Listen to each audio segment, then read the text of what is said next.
يا الغلا والمدح من وين ابتدي به؟ في جمالك او طبوعك والخصايل، فيك زين الحور واوصافك عجيبة، مهرة اصيلة من نسل الاصايل.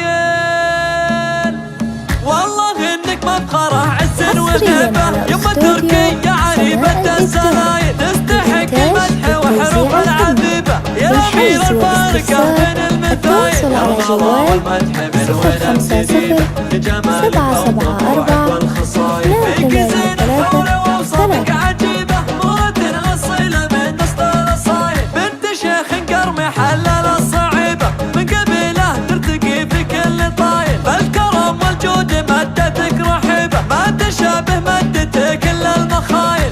حصريا على استوديو سماء الإبداع للإنتاج والتوزيع الفني. للحجز والاستفسار التواصل على جوال 050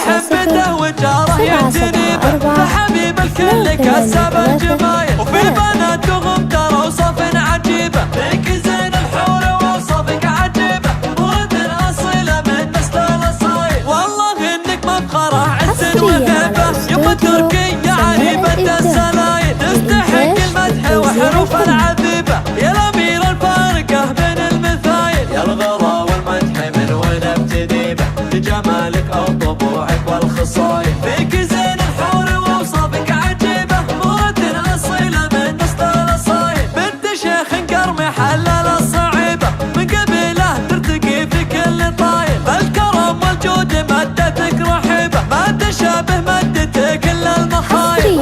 حصريا على استوديو سماء الإبداع للإنتاج والتوزيع الفني. مكرم الضيفان ونشهده بالطيبة، ما يقلط بالصحون الا الجزايل، فاتح بيته وجاره يعتني به، فحبيب الكل كسب الجمايل، وفي بناتهم ترى وصف عجيبة، فيك زين الحور واوصافك عجيبة، مهرة اصيلة من